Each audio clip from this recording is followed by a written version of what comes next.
Iya, oke. Ya, ini kalau nanti saudara dengar dari recording, ternyata tadi lupa nge-record saya. Yang udah saya sampaikan ternyata hilang semua. Ya, oke, itu nggak apa-apa lah. Ya, yang penting saudara di sini mengerti mengenai konsep adoption ini. Nah, di dalam budaya Yahudi pada saat umur 12 mereka bar mitzvah, son of the law.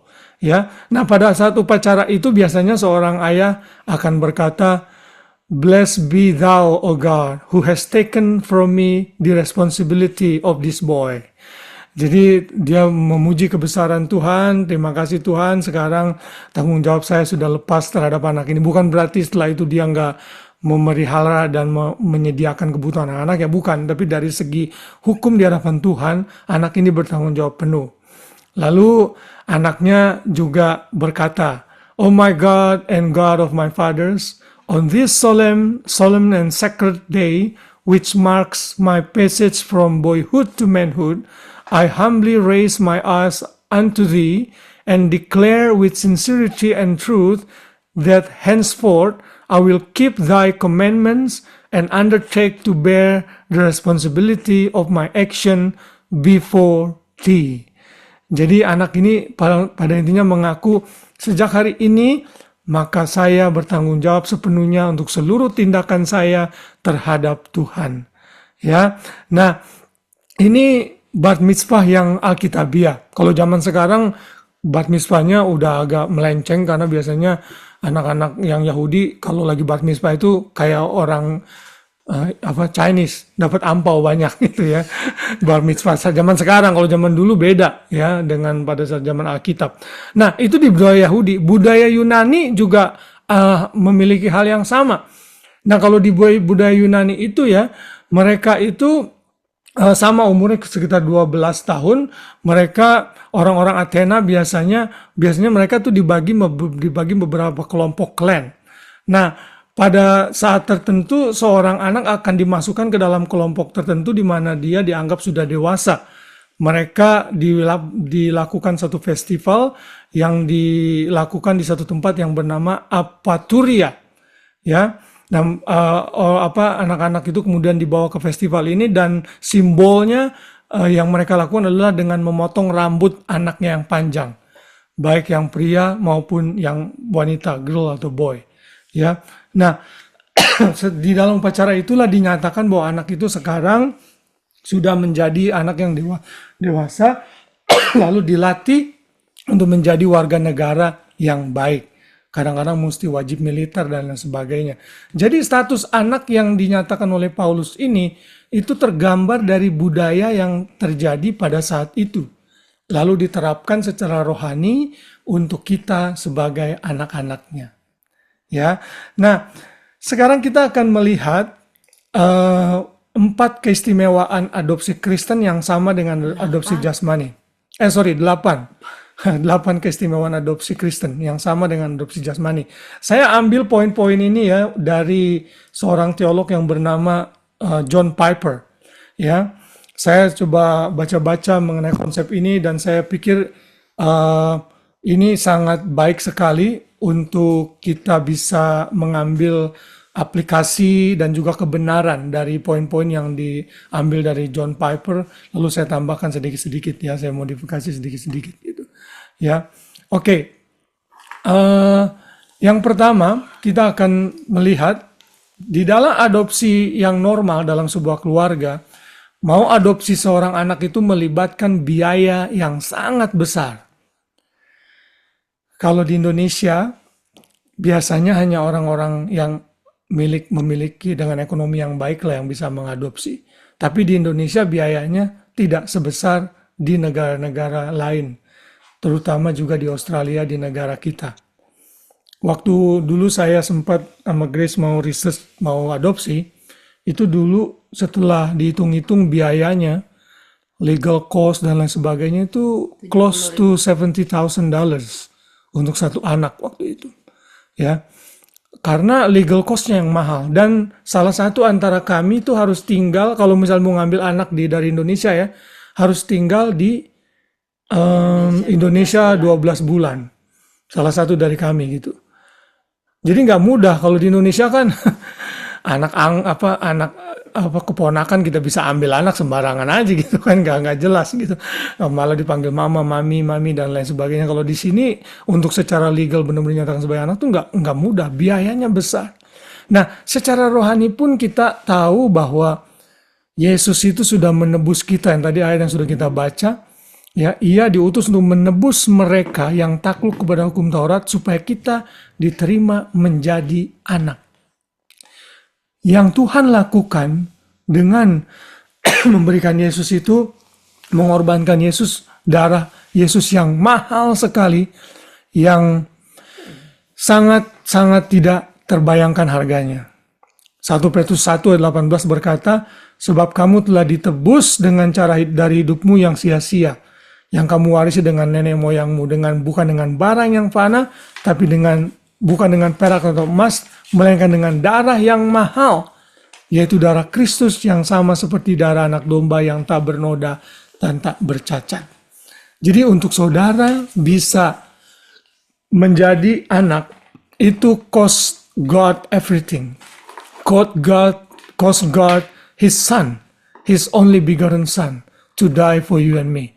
Sehingga kita bisa menerima hak sebagai anak. Ya, bersyukur untuk hal ini. Dan ini Tuhan berikan kepada kita secara cuma-cuma. Dari pihak kita itu mungkin cost nothing ya, tapi dari pihak Tuhan itu cost everything. Gitu. Nah, dari pihak anak juga saudara, kadang-kadang untuk menjadi seorang anak nggak mudah loh. Emang sih kalau dari bayi ya nggak terlalu kerasa ya. Tapi kalau dari dulu yang kita mau adopsi si Ruby sama Nuna itu, mereka udah umur 5-6 tahun. Mereka mesti adjust, mesti belajar dari manggil anti menjadi mami, daddy gitu. Itu secara emosional juga kadang-kadang buat seorang anak nggak mudah itu. Terutama bagi anak-anak yang sudah umurnya udah ngerti. Ya, jadi saudara, bersyukurlah kalau kita ini sudah diadopsi menjadi anak, karena Tuhan sudah membayar dosa kita dengan darah Kristus yang sangat mahal sekali. Dan ini tidak ada dalam agama lain, hanya ada di dalam kekristenan. Ya, yang kedua, adopsi melibatkan status hukum dari sang anak. Tadi saya sudah katakan bahwa orang yang mau mengadopsi anak harus melakukan berbagai macam legal tuntutan yang harus dilakukan. Dan setelah diputuskan, akhirnya baru sah anak itu menjadi anak. Ini yang tadi kita baca dalam Galatia 4 ayat 4 sampai 6. Ia diutus untuk menebus mereka yang takluk pada hukum Taurat supaya kita diterima menjadi anak. Ya. Kita ini dulu kan musuh dari Tuhan. Kita ini di luar kewarganegaraan Israel, di luar hukum-hukum Tuhan. Tetapi begitu Tuhan Yesus menebus kita dengan darahnya, kita menerima status legal yang baru, yaitu sebagai anak. Sehingga kita tidak lagi dihukum, tapi kita akan menerima hidup yang kekal. Dan hidup yang kekal ini adalah warisan kita yang nanti kita akan lihat. Ya, jadi belajar akan hal ini, menyadari status kita sebagai orang percaya, kita jadi bersyukur betapa Tuhan kita itu baik dan mengasihi kita. Ya, jadi jangan sia-siakan status saudara sebagai anak ini. Hiduplah seturut kehendak Tuhan. Ya, yang ketiga, dalam adopsi itu diteguhkan dengan memberikan status sebagai anak. Tadi itu sebagai secara hukum ya, secara hukum. Tapi juga dalam keluarga kita ini sekarang statusnya benar-benar anak beneran, bukan seperti sebagai seolah-olah sebagai anak, enggak. Jadi makanya tadi saya katakan kita harus memperlakukan anak adopsi itu sama seperti anak kandung sendiri. Galatia 4 ayat 6, dan karena kamu adalah anak, maka Allah telah menyuruh roh anaknya ke dalam hati kita yang berseru, ya Aba, ya Bapa. Ya, lalu di dalam Roma 8 ayat 15 dan 16 menyatakan hal yang sama. Sebab kamu tidak menerima roh perbudakan yang membuat kamu menjadi takut lagi. Tetapi kamu telah menerima roh yang menjadikan kamu anak Allah. Oleh roh itu kita berseru, ya Aba, ya Bapa. Roh itu bersaksi bersama-sama dengan roh kita bahwa kita adalah anak-anak Allah. Bagaimana kita tahu kita ini anak-anak Allah? Karena roh yang ada, Roh Kudus yang ada di dalam kita menyatakan kebenaran itu di dalam diri kita. Ya. Dan kebenaran ini memampukan kita untuk memanggil Tuhan kita Aba Bapa. Saudara, di perjanjian lama ya, nama Yahweh saja untuk orang Yahudi itu tidak boleh disebut. Makanya mereka menggantinya dengan sebutan-sebutan yang lain. Elohim, Adonai, ya. Nah, di dalam perjanjian baru begitu Yesus melakukan tugas pelayanannya, dia langsung memperkenalkan Bapa dengan sebutan yang baru. Memperkenalkan Tuhan dengan sebutan yang baru, yaitu Bapa. Ini Bapa ini equal, seperti yang tadi saya katakan, dengan Daddy. Dekat sekali. Seperti anak dengan papanya. Ya. Grace ini sangat dekat sekali dengan papanya. Gitu. Biarpun umur segini masih gelendot-gelendotan gitu ya. Masih cium-cium papanya gitu. Agak sedikit awkward lah gitu ya kalau bagi banyakkan orang. Tapi buat dia enggak, karena dia merasakan kedekatannya dengan papanya gitu. Nah, seperti itulah gambaran Bapa kita. Makanya kalau saudara lagi dalam pergumulan, saudara nggak tahu berdoa, saudara cuma bilang, Bapa tolong saya. That's enough. Karena Bapa yang di surga dengan cepat pasti akan langsung mengulurkan tangannya bagi kita anak-anaknya. Karena kita ini anak. Ya, nah itu status kita sebagai anak dalam hal sebagai satu keluarga. Yang keempat, adopsi ditandai dengan transformasi moral melalui kuasa Roh Kudus. Saudara, kalau sudah diangkat menjadi anak, maka anak itu harus ikutin gaya hidup kita. Ya, saya kembali lagi memberikan contoh dari waktu kami fostering kids itu ya. Semua anak-anak yang kami rawat itu kami ajarin bagaimana kami melakukan kegiatan sehari-hari menurut yang hukum yang kami lakukan di rumah kita, di rumah kami gitu. Ya, peraturan-peraturan mereka harus ikuti. Makan mesti habis, misalnya nggak boleh disisain. Apalagi itu yang kamu ini mandi belum bisa sendiri ya, mandi mesti dimandiin. Nah, pokoknya adalah beberapa aturan-aturan mainan. Kalau habis mainan tuh, habis mainannya harus diberesin. Ya, kalau nggak diberesin, pernah si Grace tuh marah sampai ditaruh di tempat sampah. Tapi entar diambil lagi.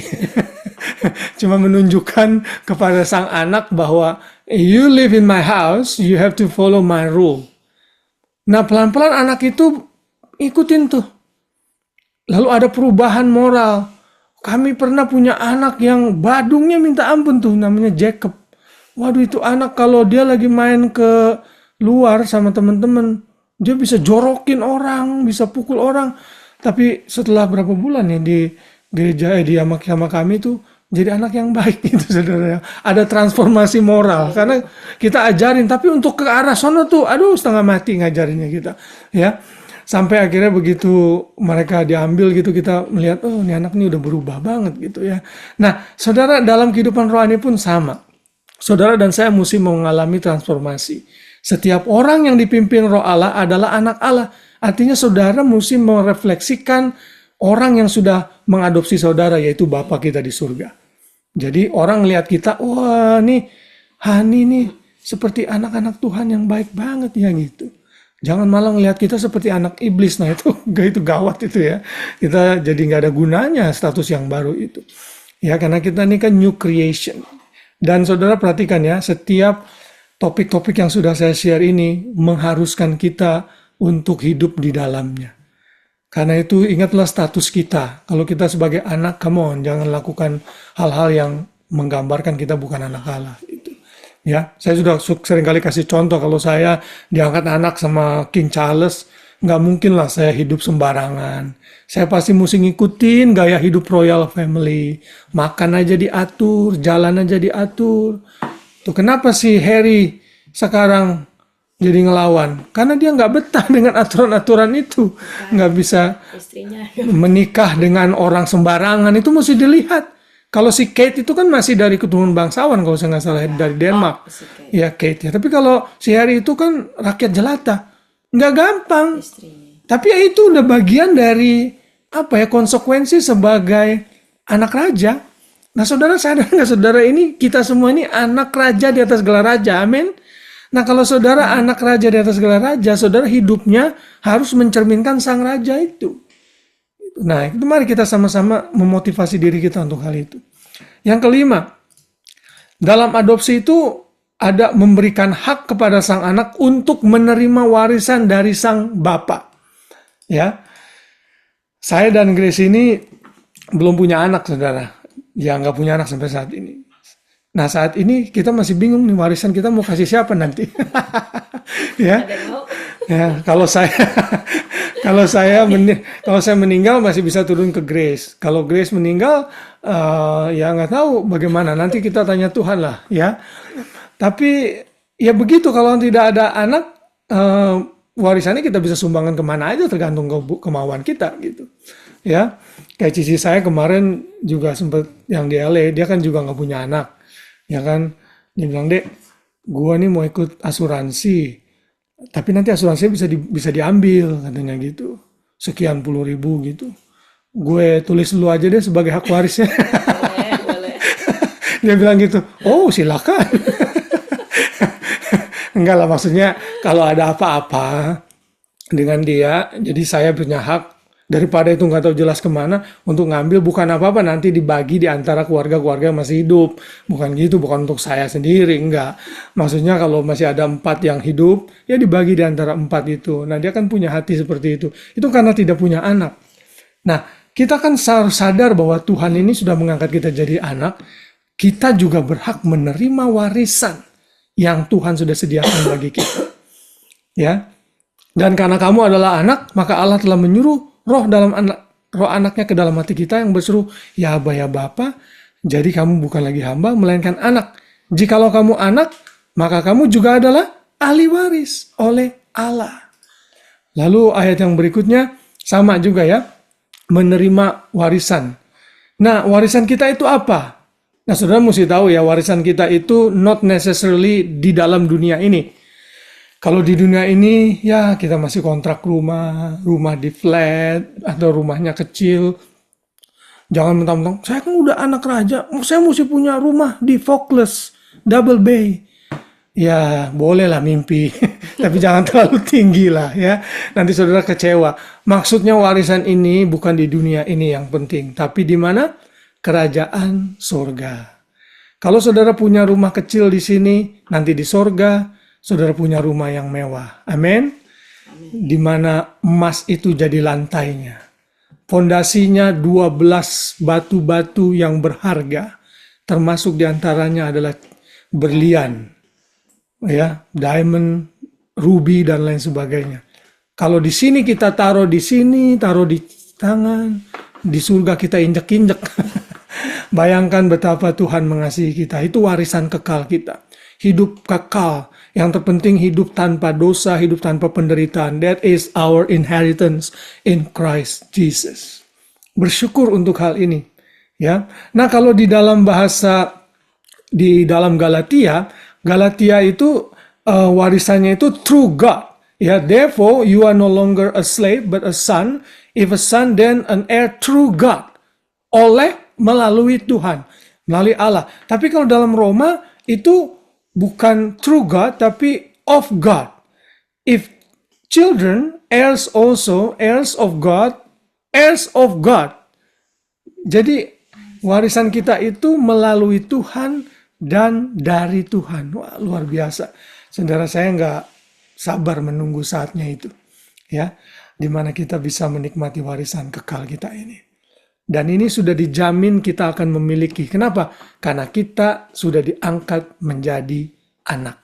Bukan lagi budak, tapi anak. Ya, itu status hukum yang sudah legal di hadapan Tuhan dan tidak bisa ditarik kembali. Yang keenam, adopsi itu sebenarnya bukan rencana Tuhan yang mendadak. Tuhan rencanakan jauh sebelum dunia ini dijadikan. Makanya kita baca ayatnya di dalam Efesus 1 ayat 4-5. Baca, Grace. Efesus 1 ayat 4-5. Sebab di dalam Dia Tuhan telah memilih kita sebelum dunia dijadikan, supaya kita kudus dan tidak bercacat di hadapannya. Dalam kasih, Ia telah menentukan kita dari semula oleh Yesus Kristus untuk menjadi anak-anaknya sesuai dengan kerelaan kehendaknya. Nah, ya. Jadi ayat ini menyatakan kita ini sudah dipilih sebelum dunia dijadikan supaya kita kudus dan tak bercacat dan menjadi anak-anaknya. Jadi ini sudah dalam bagian rencana Bapa di sorga.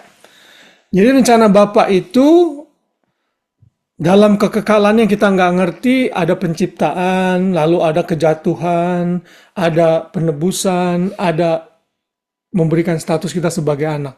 Tapi ingat ya, itu bukan berarti Tuhan itu sumber dosa. Enggak. Manusialah yang berdosa, tapi dalam rencana Tuhan itu semua Tuhan sudah melihat semua program yang akan terjadi. Ya, secara akal manusia ini sulit dimengerti. Ya, nanti kita berpikir, oh kalau kayak gitu kenapa Tuhan nggak cegah dosa aja? Saudara, seperti saya katakan ada banyak hal yang kita nggak bisa jawab dalam hidup ini. Tapi ya intinya, status saudara sebagai anak, Tuhan itu sudah pikirkan sebelumnya dan udah direncanakan. Kalau orang mau adopsi anak, emang nggak direncanakan dulu? Aduh, saya aja udah rencanakan, tapi akhirnya kita nggak mau go ahead. Karena itu one way street.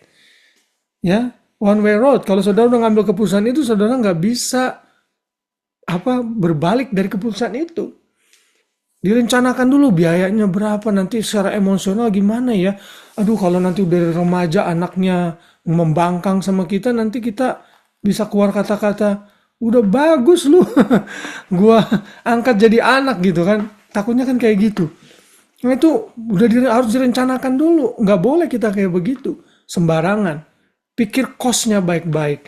Nah, Tuhan pun sudah merencanakan kita untuk hal ini. Yang ketujuh, second last, adopsi biasanya terjadi dalam situasi yang buruk. Ya, kalau misalnya kami jadi mengadopsi anak itu tuh situasinya dia dari keluarga broken home. Ya, dia dari keluarga yang rusak, tetapi diselamatkan untuk menjadi anak. Nah, kita pun demikian. Menurut Alkitab, kita ini children of wrath, anak-anak yang layak menerima hukuman.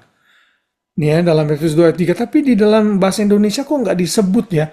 Sebenarnya dahulu kami semua juga terhitung di antara mereka ketika kami hidup di dalam hawa nafsu daging dan menuruti kehendak daging dan pikiran kami yang jahat. Pada dasarnya kami adalah orang-orang yang harus dimurkai, sama seperti mereka yang lain. Itu kata orang-orang harusnya itu children.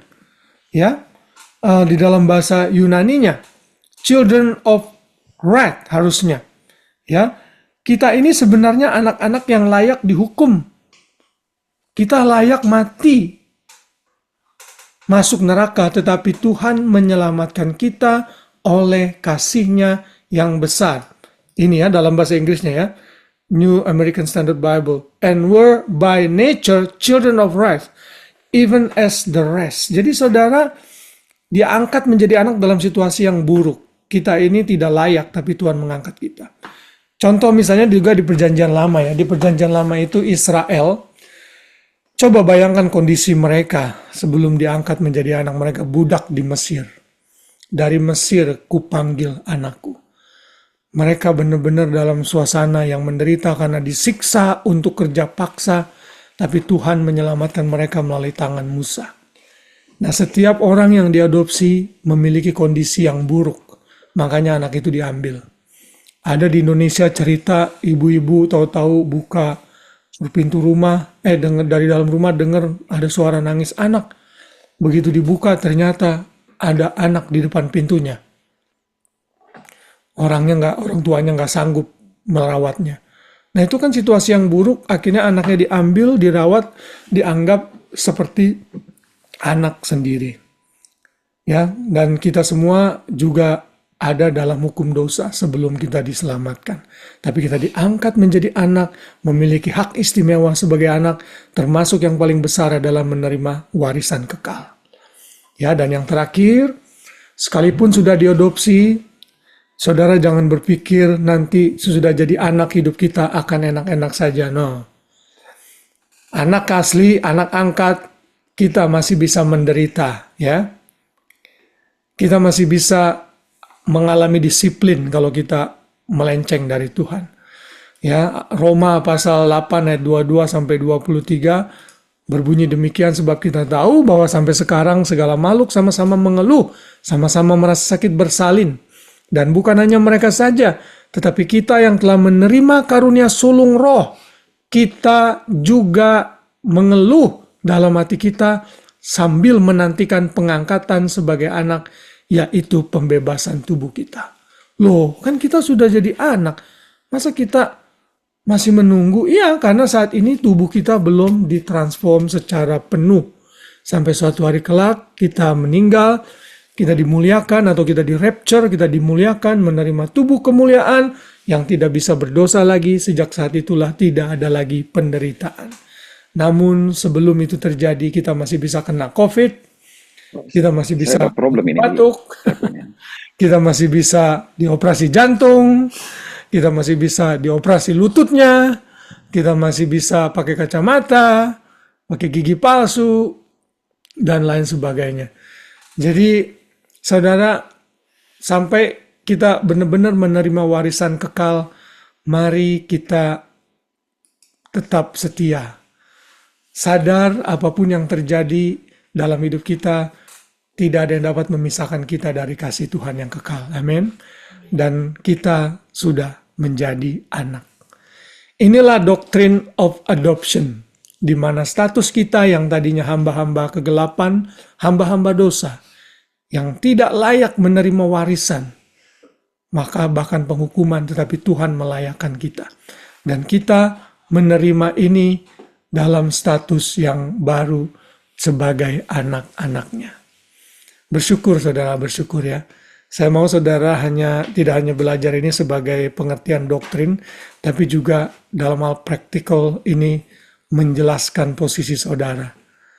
Dan kalau saudara lagi konflik sama orang, mau dengan suami, dengan istri, atau dengan sesama jemaat, saudara ingat deh, orang yang konflik dengan saudara itu juga sama-sama anak Allah. Gitu.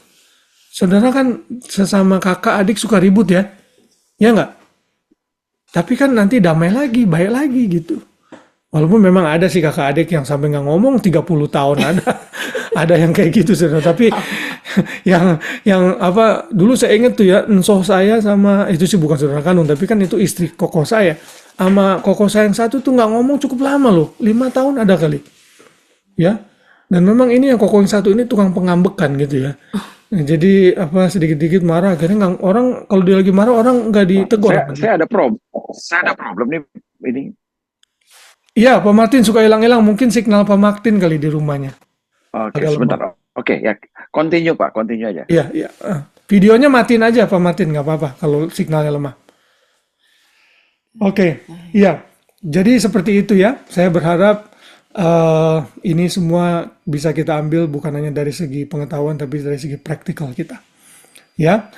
Oke, sebelum kita tanya jawab, kalau masih ada waktu, kalau saudara mau bertanya, kita review ya. Ya, makanya saya berharap saudara mendengarkan. Ya, kalau saya pikir saudara bisa, saya akan kasih yang esai ya.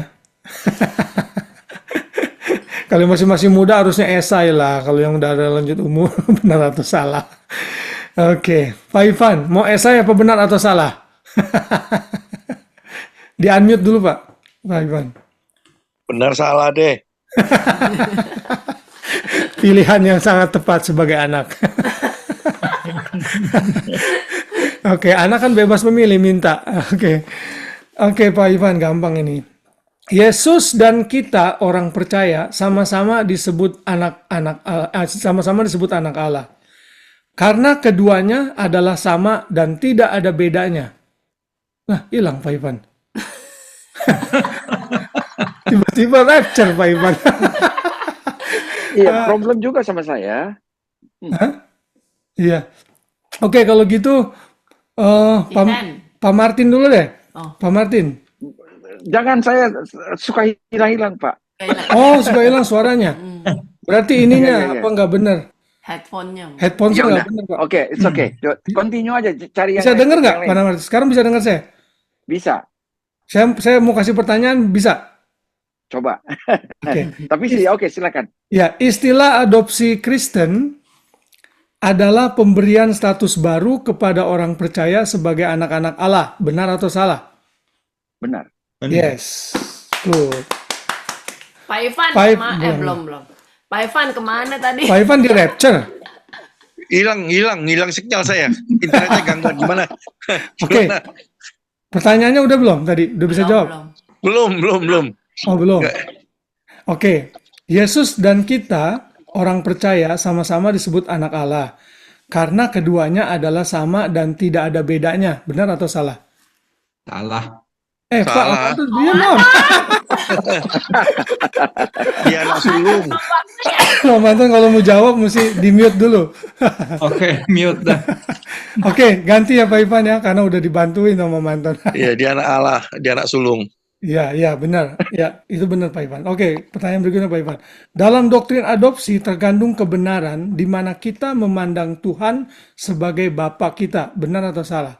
Benar. Benar, oke. Iren. Bentar. Iren mesti esai lah.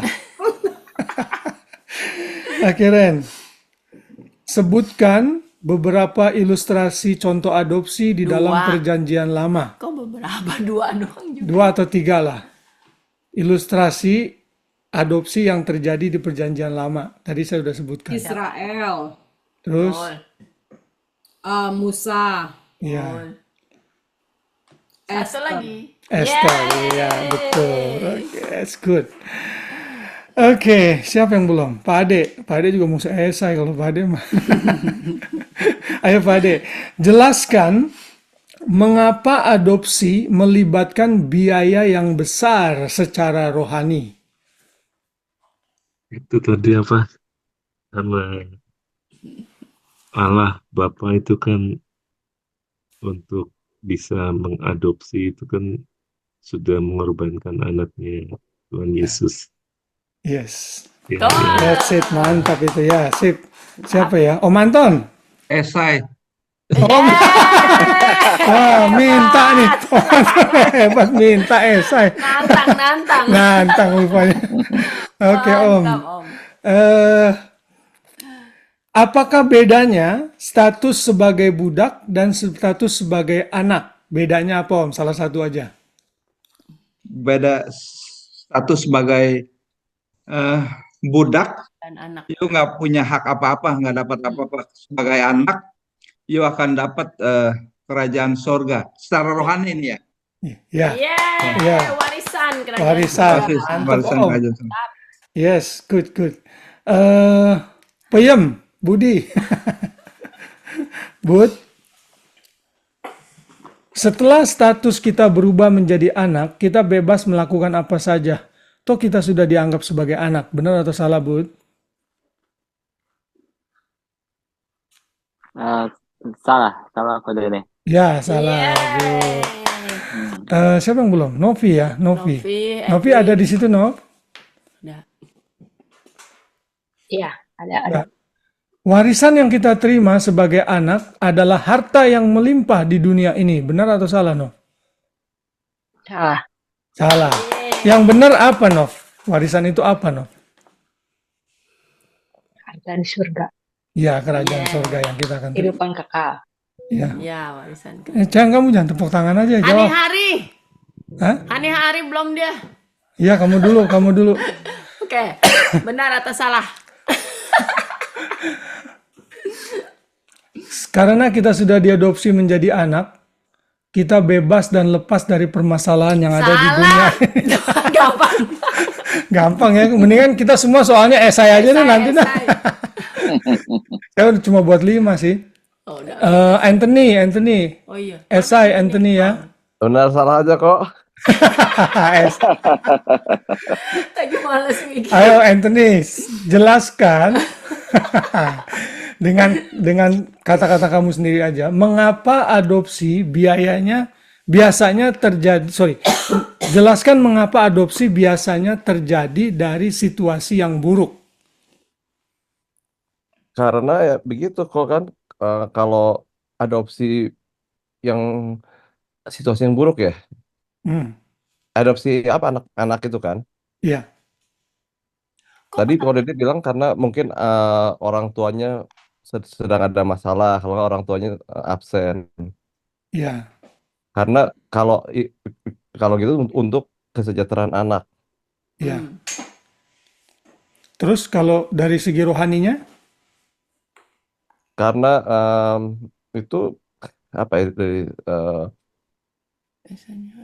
itu karena apa ya? Jadi kalau dari segi rohaninya, dari segi ini itu karena rencana Tuhan yang besar sih kok ya. Sama seperti Tuhan mengadopsi umat manusia menjadi anak-anaknya. em, itu bukti kasih Kristus. iya, situasi buruk apa yang kita miliki Nah, sebagai itu manusia? pertanyaan yang benar. Oh Itu itu kamu karena tanya kita pertanyaannya. manusia berdosa kok kan kita Ya, itu dia. Ya. Iya, iya. Iya, Pertanyaannya tadi ya, tapi kamu udah bingung. benar. Kamu ambil dari yang jasmani, anak yang menderita dan sebagainya, tapi maksudnya di convert ke jadi rohani itu. That's good, ya. sport. Ya, mantap. Thank you, thank you. Hani belum ya? Belum. Sama Hani, kalau Hani, Esai. Hani sama Hari pinteran siapa? Siapa? Hani pinter Hani. Oh, Pinteran Ryan. oke, Hani deh, Hani esai deh. Bisakah seseorang diangkat menjadi anak-anak Allah tanpa percaya kepada Tuhan Yesus? Tidak, Apa? Tidak, jelaskan. hanya melalui Yesus jalan satu-satunya. Iya. Tuh. Hari, pilihan berganda. Pilihannya ada 26. Enggak. Benar atau salah aja ya. Adopsi adalah rencana Tuhan yang sudah dipersiapkan sebelum dunia dijadikan. Benar atau salah? Benar. Ah, gampang. Oke. Ya, Edwin nggak ada ya? Udah tidur. Tadi ada kayaknya. Hah? Keluar Ya, dia. Udah, iya, udah. Udah tepar Oh, ya, udah oke. dialamin. Ya, semua sudah dapat pertanyaan ya. Nah, itulah pelajaran kita pada malam hari ini. Saya berharap ini Ada bisa. pertanyaan dong. Iya, mau ada pertanyaan nggak? Saya. Apa? Nah, tadi kan kamu kok berkali-kali bilangnya bahwa Israel itu diadopsi dari perbudakan. Bukannya Israel itu anak sulung, kan? Karena Israel menolak, jadinya kita diadopsi. Jadinya maksudnya keselamatan itu diberikan untuk orang-orang di luar Israel, kan? Oh iya, enggak. Ini ngomong Israel di Perjanjian Lama itu, dia dulu itu sebenarnya Tuhan menganggap dia sebagai anak. Nah, salah satunya adalah karena ada ayat yang mengatakan itu. Salah satu situasinya buruk di Mesir dalam perbudakan, makanya Tuhan memberikan status baru kepada mereka. Kamu bukan hanya sebagai bangsa yang menjadi pilihanku, tapi engkau juga anak. Biar mereka itu juga sadar bahwa mereka itu masuk dalam keluarga Tuhan gitu. Nah, kalau soal keselamatan itu hal yang lain lagi. Ini saya mau Bukan ngejelaskan. soal keselamatan, soal bahwa bangsa Israel itu anak sulung atau anak adopsi dong. Jadi Anak adopsi, anak sulung tetap Tuhan anak, Yesus. oh, Ya, tapi anak sulung Israel sempat juga disebut anak sulung, firstborn, tapi bukan firstborn dalam pengertian yang sama seperti Tuhan Yesus. Enggak ya. Jadi anak sulung itu maksudnya ya anak lah gitu. Kan adopsi juga anak bisa kita adopsi pertama kali, yang kita adopsi yaitu anak sulung adopsi pertama kan gitu. Yang kedua ya anak adopsi kedua gitu. Nah, jadi itu cuma status aja sih sebenarnya yang menggambarkan sebenarnya peralihan posisi dari yang tadinya jauh jadi dekat masuk dalam keluarga. Itu doang, itu bedanya. Ya. Oke, ada pertanyaan lain? Jelas semuanya ya? Oke. Kalau ada pertanyaan lain di luar topik pun nggak apa-apa, saudara ya. Saudara bisa tanya hal yang lain. Tapi kalau nggak ada nggak apa-apa. Ya, thank you buat waktunya. Minggu depan kita akan belajar satu doktrin lagi namanya substitution, doktrin pergantian. Ya, nanti kita akan belajar misalnya Tuhan Yesus yang kaya jadi miskin, supaya kita yang miskin jadi kaya. Nah, itu ayat itu disalahgunakan banyak orang sehingga seolah-olah kita bisa hidup kaya raya. Tuh Yesus sudah miskin, bukan itu. Nanti kita akan lihat contohnya itu. Ya, ada juga dia yang benar dijadikan dosa karena kita, sehingga kita yang berdosa dibenarkan. Nah, itu juga namanya doktrin exchange, pergantian, substitution. Nah, kita akan belajar itu. Ya, jadi kita tinggal 4 lagi untuk seri ini. Lalu nanti kita pikirkan mau belajar apa lagi setelah ini. Oke? Baik. Kalau tidak ada pertanyaan, mari kita grup foto dulu sebelum kita lupa. Tolong ingatkan saya ya setiap baru memulai, takut saya lupa, belum di-record, biar saya record ya. Budi, kalau ada waktu bisa dibuka kameranya please. Ini mau dimatiin nggak recording? Oh, kalau misalnya masih 4 kali lagi tanggal 26 Juli berarti ada ya? 26 Juli itu hari apa? 6 Juli Emang Jumat. itu jangan main. Kenapa emangnya? Ada bisnis trip. Oh, oke. Kan malamnya bisa lah join. Bisnis tripnya Oh, di Indo. Enggak. Ada acara sampai malam jadinya di apa namanya di acara itu. Oh iya, nggak apa-apa, nanti bisa dengar rekamannya. Ya. Ada rekaman. Iya. Makanya tadi, aduh sayang sekali itu, lupa. Saya banyak ilustrasi-ilustrasi di situ jadi kelewat tuh di rekamannya. Oke. Baik, mari kita foto. 2, 3, senyum. Iya. Thank you semuanya, mari kita berdoa sebelum kita tutup ya. Bapak, terima kasih untuk pelajaran yang sudah kami boleh terima dan dengar pada hari ini. Kami bersyukur untuk Alkitab yang begitu luar biasa memberikan kami pengertian. Kami juga bersyukur untuk orang-orang, para teolog yang sudah Tuhan berikan pencerahan, sehingga kami di generasi ini bisa belajar dari mereka, menggali firman dari mereka yang lebih dahulu mendahului kami. Tuhan terima kasih, inilah gift yang Tuhan berikan kepada tubuh Kristus, sehingga kami yang hidup di generasi ini, kami pun tidak ketinggalan dan bisa belajar kebenaran firman dari mereka juga. Tuhan terima kasih. Satu anugerah kami bisa mengerti posisi kami sebagai anak-anak-Mu. Dan biarlah posisi ini kami hargai. Kami sungguh-sungguh mengenal Engkau secara pribadi. Dan kami hidup sesuai dan seturut dengan status yang Tuhan sudah berikan bagi kami. Tuhan memberkati setiap pribadi yang sudah hadir pada malam hari ini, berkati pekerjaan kami, berkati keluarga kami, berkati usaha kami, apapun yang kami kerjakan, Tuhan buat berhasil, berkati hidup kami, biar hidup kami menjadi berkat di tengah-tengah orang yang kami temui, dimanapun Tuhan tempatkan kami, jadikan teladan, dan berikan kami kemauan juga untuk memberitakan Injil kasih karunia, karena hanya di dalam Yesus saja orang bisa diadopsi menjadi anak-anak Allah. Tuhan terima kasih. Kalau sebentar kami akan istirahat, berikan kami malam damai sejahtera, biar kami tidur dalam naungan yang indah bersama Tuhan, sehingga besok pagi kami boleh bangun dengan tubuh jiwa raga yang sehat, dengan rahmat Tuhan yang baru setiap hari. Mari kita angkat tangan bersama, saya memberkati saudara semua dengan kuatan firman Tuhan. Tuhan memberkati engkau dan melindungi engkau. Tuhan menyinari engkau dengan wajahnya dan memberikan engkau kasih karunia. Tuhan menghadapkan wajahnya kepadamu dan memberikan engkau damai sejahtera.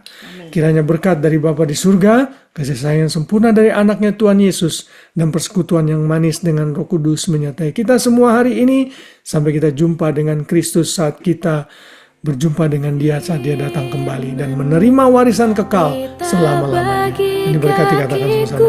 Amin.